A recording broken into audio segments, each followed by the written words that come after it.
Hey everybody, NovelistCrim here, and welcome to Writing Company and Motivation. This is an accountability stream where we get together and we do writing from 8 p.m. to 10 p.m. Eastern. And yeah, that's essentially what it is. It's kind of like a gathering together so we can get our goals done. Usually we do a little bit of discussion here, and today's discussion is going to be a little bit about criticism.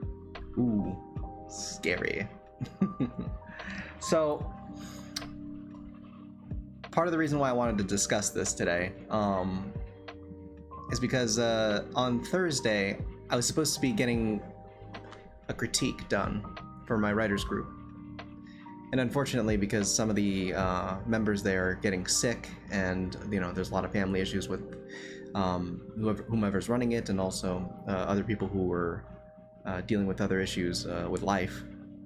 It seems like the group won't be meeting probably for this foreseeable future. I think mostly for the summer season at least. So I kind of just thought about that, and I'm gonna probably be looking for more beta readers at some point. I'm probably gonna be looking at other kind of like ways of like finding criticism at some point. So I guess we'll kind of like see where that takes us as we move along. But yeah, one of the things that I'd like to talk about today is criticism. I feel like it's something that a lot of people are afraid of. The idea of getting criticized has always been, kind of spooky. It usually holds like a huge negative connotation. The idea of having someone bludgeon your work, all your hard work, no. But I think the main thing that you need to like keep in mind is whether or not the people are there to try to help you or hurt you. So it's distinguishing the difference between constructive and destructive criticism. I like to try to stay on the positive side of things if I can. So let's consider like the positive criticism. So what is it really meant to do for your writing, and like how does it even help? Before we really get started though, keep in mind that like not everyone wants to be criticized. So if you feel like you want to criticize, which a lot of people do, they feel like they have an opinion that they really want to share, especially about somebody else's work, unless they specifically asked for it, the courtesy or the courteous thing to do would to not give criticism unless they ask. That's just like the courteous thing to do. And also it's like making a judgment call based on what you know about the person and based on like what you think that they can handle, right?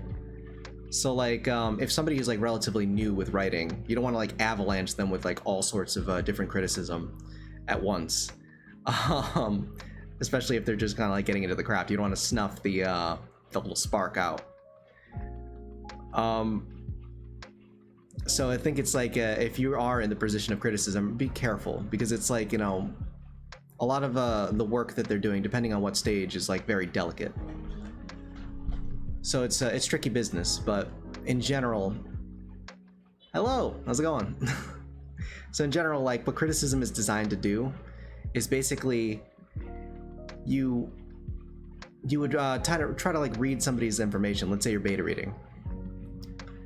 You're reading the work that's provided to you, and your job basically in criticism is to essentially provide information as to what you as a reader has experienced through the story. What does the story make you feel? Are you bored? Are you interested? Talk about that. Is there any questions that the story has invoked inside of you? Is there anything that like you kind of either doubt, or little plot holes that you saw, things like that? I think those are important to like kind of mention to the reader, mention to the writer in order to like help them see what's going on. How's it going, Super? Good to see you. See Tom, Super, Justin, Moreland, everybody's here. Thank you guys so much. Appreciate it. So it's like trying to be careful with criticism, and also knowing like what criticism is about. It's not really like meant to kind of break people down. It's not meant to flex your own knowledge or try to like nitpick as much as possible. I think that like it's definitely a weird dance that you got to do. If you're signing up to be criticized and you're the critique, the critic, I think kind of like setting ground rules for like what each other is looking for is kind of important. Like it says, well, I'm looking for grammatical stuff, or I'm looking for like, how does the story make you feel? Ignore the copywriting stuff. I think I had a problem one time where I would have a person who would just simply rewrite the story in the way that they would write it with their special wording. I would have a couple of issues with critique people that would just give me straight up nothing but grammar and nitpicking, which is, honestly pretty useful, but not as useful as what I'd hope for a second draft, which is essentially trying to, make sure that the story makes sense and that it's functioning well. So I think like understanding like what each other is trying to get out of the beta reading is important. It kind of helps out. And as a person who is being critiqued, my advice is to be silent when you're getting your stuff like critiqued. It's important that you do so, because like a reader can like read what you're saying, right? And they're reading the work, and then they come up with this conclusion. Now it could be completely wrong, but it's not your job to tell them whether or not they are wrong, right? It's your job. It's the story of your job or your work to speak for itself. Your art should speak for itself, because when it comes down to it, if you were to buy the book, they're not going to be in a call with you, and they're not going to sit there and like ask you questions while they're reading the book the entire time. So it should speak for itself. So I think like kind of like remaining silent and figuring out like what the story is providing, and then being able to like say, okay, so I'm hitting the right tones, or maybe that missed the mark, I'll try again, or I'll word it a different way. I'm doing all right there, Super. How you doing? We're just kind of like having a discussion about like criticism for today. I usually like to start these streams off with like some kind of writing discussion about anything that kind of like touches my mind. And today the topic is criticism, because I'm running out of having a teacher is good too. Yes, if you can afford, honestly. Also having an editor, that'd be cool. So like definitely I love having beta readers, and I'm kind of like the reason why this like topic kind of like touched my mind is because like my beta readers are kind of like disbanding for a little while, at least for the summer season, because of like health issues and family issues. So that kind of sucks. So it's like it's kind of like on my mind. It's fresh.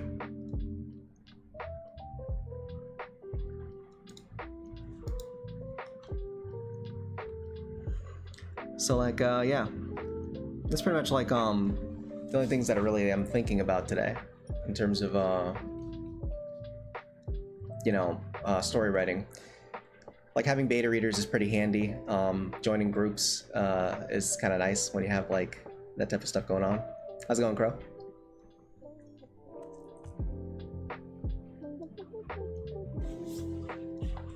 But aside from that, I think that's pretty much it for the topics of today. It's a pretty short one, but I don't think we have anything too crazy in terms of any types of wisdom that hit me randomly. Other than that, I think the novel's going pretty good. We got chapter 11 still. I'd like to get out of it. We're about almost like a week and a half through this chapter. No bueno.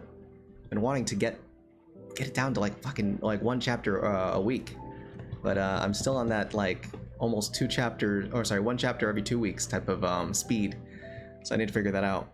Then again, a lot of the stuff that I'm writing is kind of like a lot of battle scenes and intense stuff, so it's causing like problems here and there.